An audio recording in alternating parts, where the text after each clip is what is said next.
بسم الله الرحمن الرحيم. نن زمونږ د طریقة العصریه سبق نمبر 12 دی او الدرس الثالث دریم درس شروع دی. د دریم درس اولنې سبق دی ان شاء الله. په دې کې به مونږ د هاذا باره کې لږ بحث کوو او د ذاکا. هاذا معنا د دا نږدې چې وي هغه د مذکر نو هغه ته مونږ وایو هاذا، او چې لرې وي نو مونږ وایو ذاکا چې مذکر وي، خاص یعنی مونږ پښتو کې ورته نر وایو. نو چې نږدې وي زه مې هذا قلم، هذا قلم وذاك کتاب، هذا قلم وذاك کتاب، هذا قلم وذاك کتاب. نو دا هذا دا د نږدې لپاره اسم اشاره ده او ذاک د لرې لپاره اسم اشاره ده. اوس دا هذا هم د مذکر لپاره راځي او ذاک هم د مذکر لپاره راځي. دلته اوس موږ راکړي دي وای هذا کتاب، هذا کتاب، هذا کتاب، دا کتاب دی، دا کتاب دی، هذا کتاب، دا کتاب دی، هذا کتاب. بیا دا تنوین په باندې نه وای، دا وقف پیوکی. نو وای هذا کتاب، هذا کتاب، هذا کتاب، هذا کتاب.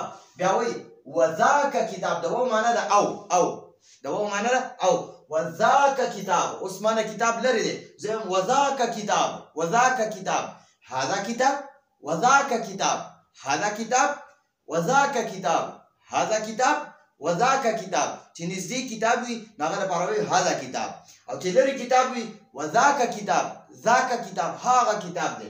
اوس ګورئ دلته کې دا دی قلم، هذا قلم، هذا قلم، هذا قلم، هذا قلم. دا قلم ما سره نږدې دی نو زه وایم هذا قلم، هذا قلم.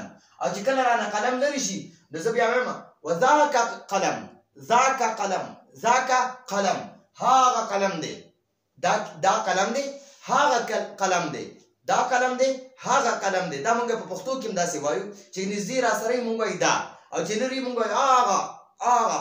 نو د هغه لرې دپاره ذاک راځي، ذاک.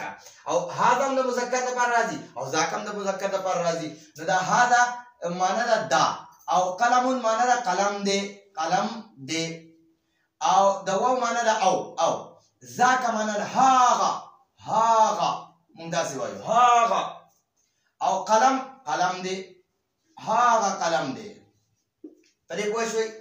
اوس ګورئ، اوس به مونږ دا ګورئ دا کتاب هم بې جان دی سا نه اخلي، او دا قلم هم بې جان دی سا نه اخلي. کتاب هم بې جان دی سا والا نه دی، غیر ذوي العقول دی، غیر ذوي العقول دی، عقل والا نه دی. او قلم هم غیر ذوي العقول دی، عقل والا نه دی. ما تاسو ته ویلي عقل والا درې مخلوقات دي، انسان، فرشتي او جنات. دا درې مخلوقات عقل والا دي، دینه بغیر نور هر څومره مخلوقات چې دي دا بغیر عقل والا دي. نو کتاب هم وګوره غیر ذوي العقول کې دی، او قلم هم غیر ذوي العقول کې دی. غیر ذوي العقول معنا ده بغیر عقل والا، او ذوي العقول معنا ده عقل والا. نو اوس په د دې بیجان باره کې مونږ تپوس کوو چې دا څه دي، هغه څه دي، دا څه دي، هغه څه دي. نو ما ذاکا هغه څه دي، ما ذاکا هغه څه دي. اوس دا باره کې ما معنا ده څه دي، او د ذاک معنا ده هغه مذکر سیز څه شی دی، هغه مذکر سیز څه شی دی. ما ذاکا هغه څه دي، ذاک کتاب، هغه کتاب دی، ذاک کتاب، هغه کتاب دی، ذاک کتاب، هغه کتاب دی. بیا سوال کوي وای ما ذاکا هغه څه دي، هغه بیجان څه شی دی، هغه بیجان مذکر څه شی دی. نو وای ذاک کرسیون، ذاک کرسیون، هغه کرسی پرته ده، هغه کرسی ده، ذاک کرسیون، هغه کرسی ده، ذاک کرسیون، هغه کرسی ده. نو دا کرسیون باندې بیا وقف کوي، ذاک کرسی، ذاک کرسی، هغه کرسی ده.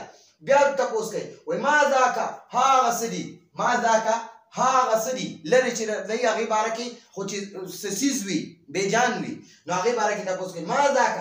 نو هغه وایي ذاک باب، هغه دروازه ده، ذاک باب، هغه دروازه ده، ذاک بابون، هغه دروازه ده، ذاک بابون، هغه دروازه ده. نو ګورئ د بیجان سیز باره کې به مونږ ما ذاک باندې سوال کوو. اوس د جاندار دپاره چې دی که نه د من ذاک هغه څوک دي. مونږ په پښتو کې چې څه څیز وي د هغې باره کې تپوس کوو، مونږ وایو هغه څه دي. او چې څوک وي نو مونږ د هغه نه تپوس کوو هغه څوک دي، هغه څوک دي. پوهېږې پرې؟ نو من ذاک هغه څوک دي، من ذاک هغه څوک دي. او ما ذاک هغه څه دي، من ذاک هغه څوک دي، ما ذاک هغه څه دي. د بیجان دپاره هغه څه دي، ما ذاک او د جاندار لپاره چې سا اخلي نو د هغې باره کې به موږ تپوس کوو من ذاک هغه څوک دي نو دلته کې اوس تپوس کوو من ذاک هغه څوک دي من ذاک هغه څوک دي نو موږ وایو ذاک استاذ هغه استاد دی ذاک استاذ هغه استاد دی بیا سوال کوي وایي من ذاک هغه څوک دي من ذاک هغه څوک دي ذاک طالب هغه طالب دی ذاک طالب هغه طالب دی ذاک طالب هغه طالب دی بیا تپوس کوي وایي من ذاک هغه څوک دي من ذاک هغه څوک دي بیا وایي ذاک محمود هغه محمود دی ذاک محمود هغه محمود دی وګورئ چې کوم نږدې وي د هغې لپاره موږ وایو من هذا من هذا دا څوک دی د دې معنی ده دا څوک دی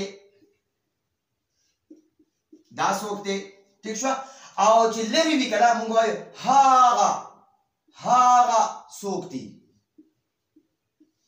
څوک دي ټیک شوه نو دا من ذاک دا ذاک هم د مذکر دپاره تپوس کوي خو چې لرې وي او دا هذا هم د مذکر دپاره تپوس کوي چې لرې وي نو من ذاک هغه څوک دي هغه مذکر څوک دی من هذا هغه مذکر څوک دی من هذا دا مذکر څوک دی دا من هذا دا مذکر څوک دی او من ذاک هغه مذکر څوک دی په دې باندې پوه شوئ که نه نو هذا دا د نږدې دپاره راځي ذاک د لرې دپاره راځي هذا هم د مذکر دپاره راځي دا ذاک هم د مذکر دپاره راځي ټیک شوه نو ګورئ وایي هذا کتاب دا کتاب دی وذاک کتاب او هغه کتاب دی بیا وایي هذا قلم دا قلم دی وذاک قلم هغه قلم دی بیا اوس د دې سسیز باره کې تپوس کوي چې هغه څه دي من ذاک ما ذاک هغه څه دي ذاک کتاب هغه کتاب دی